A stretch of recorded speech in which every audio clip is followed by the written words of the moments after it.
2 जून शुक्रवार शाम के करीब 7 बजे एक ऐसा ट्रेन हादसा हुआ जो इंडियन रेल एक्सीडेंट की हिस्ट्री में 1981 के बाद सबसे बड़ा ट्रेन एक्सीडेंट है। सारा का सारा कुछ आपको आगे वीडियो में बताते हैं, पर इससे पहले सबसे पहले आपको तो ये बताते हैं कि कल शाम 7 बजे के करीब एग्जैक्टली क्या चीज हुआ था जिससे कि इतना बड़ा ट्रेन एक्सीडेंट हो गया। तो असल में बात है कि वहां पर एक नहीं, दो नहीं, बल्कि तीन ट्रेन मिलकर इतना बड़ा हादसे का शिकार हुआ। तो जो 3 ट्रेन थे उसमें से एक था मालगाड़ी और 2 था एक्सप्रेस ट्रेन। तो जो पहला एक्सप्रेस ट्रेन था वो था शालीमार चेन्नई करमंडल एक्सप्रेस जो कि जा रहा था कलकत्ता से चेन्नई की तरफ, और दूसरा जो एक्सप्रेस ट्रेन था वो था हमसफर एक्सप्रेस या फिर हावड़ा एक्सप्रेस जो कि आ रहा था चेन्नई से कलकत्ता के हावड़ा की तरफ। और जो मालगाड़ी था वो खड़े थे पास में एक ट्रैक पे। तो आप समझिए सिचुएशन को, ये 3 ट्रेन असल में कैसे आपस में टकरा गई। तो देखिए जहां पर ये घटना घटा उड़ीसा के बालासर पे, उस लाइन पे टोटल 4 ट्रैक है, इनमें से 2 है मेन ट्रैक और 2 है लूप ट्रैक।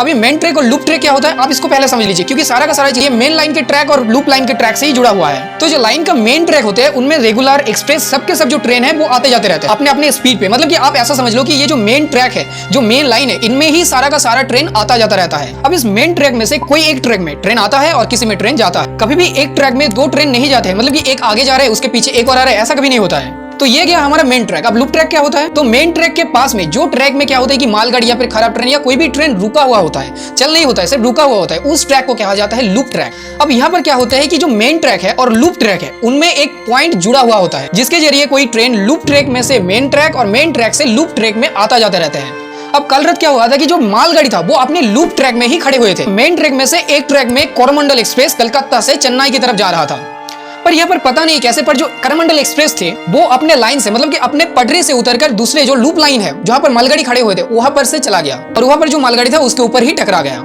करमंडल एक्सप्रेस के जो बोगिया थे वो कुछ मालगाड़ी के ट्रैक पे, मतलब मालगाड़ी के साथ टकरा गए, और कुछ जो बोगिया है वो अपने मेन ट्रैक में से ही दूसरे ट्रैक में वहां पर ही पड़ा रह गया। अब यहाँ पर तो फिर भी ठीक था, पर अचानक क्या हुआ कि मेन ट्रैक में दूसरा एक्सप्रेस ट्रेन, मतलब कि जो हावड़ा एक्सप्रेस ट्रेन था जो कि चेन्नई से हावड़ा की तरफ आ रहे थे, वो आ गया और ट्रैक में जो करमंडल एक्सप्रेस के बहुत सारे बगिया पड़ा हुआ था पहले से, उनमें आके बहुत जोर से टकरा गई।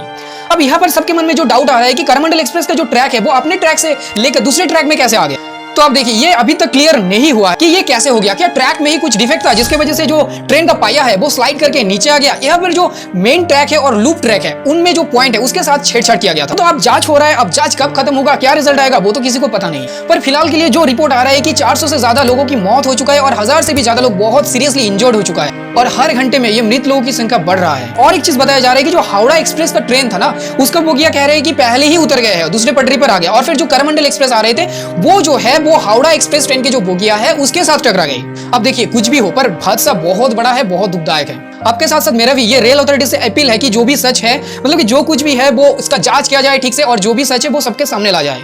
पर देखिए ये तो बात की बात है, पर जो दुखदायक घटना घट चुका है वो तो ठीक नहीं होगा ना। सोचिए उन परिवार के बारे में जिसका कोई उस ट्रेन पे था, किसी का पिता, किसी का माता, किसी का बेटा, या कोई भी हो, या फिर फैमिली के किसी एक के चले जाने पर पूरा फैमिली टूट जाता है, बिखर जाता है। मतलब कि ये सिर्फ एक इंसान नहीं बल्कि पूरे परिवार की मौत है। अब कहने के लिए तो कुछ है नहीं, पर फिर भी उन परिवार के लिए मेरा समवेदना रहा।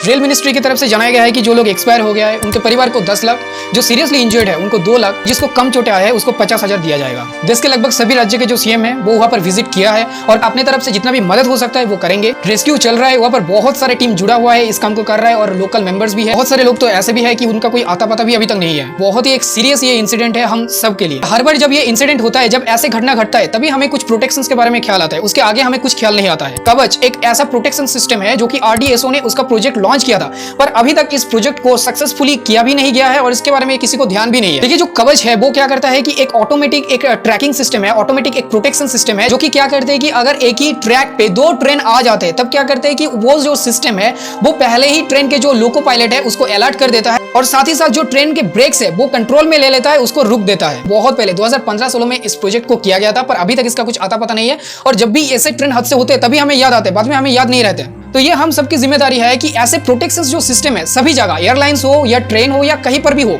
ऐसे जो प्रोटेक्शन सिस्टम है उस पर हमें बहुत ज्यादा काम करना चाहिए, ना कि ऐसे प्रोजेक्ट पे जहां पर हम ज्यादा ट्रेन ला पाए और वैसे कुछ। मतलब कि आप सोचिए ज्यादा ट्रेन ला के या फिर ज्यादा स्पीड के ट्रेन ला के हमें क्या फायदा होगा अगर हम मुस्कुराते हुए घर ही ना पहुंच सके। तो ये हमारा रिस्पॉन्सिबिलिटी है कि हम सरकार तक ये आवाज पहुंचाए कि जो ऐसे प्रोटेक्शन सिस्टम है उस पर सबसे पहले काम किया जाए। पर फिलहाल के लिए तो जो घटना घटा है उसको तो हम दोबारा मतलब कि ठीक नहीं हो सकता, तो उनके लिए बहुत ही मतलब दुखदायक है, हम सबको बहुत ज्यादा पेन हो रहा है। तो मैं प्रे करता हूँ कि जो भी लोग अभी तक इंजर्ड है वो बहुत जल्दी से रिकवर हो जाए और अपने लोगों को, अपने परिवार के लोगों को, अपने लोगों को जल्दी से ढूंढ पाए। तो फिलहाल के लिए तो इतना ही। अब बने रहिए हमारे साथ, हमारे चैनल के साथ आगे अपडेट के लिए।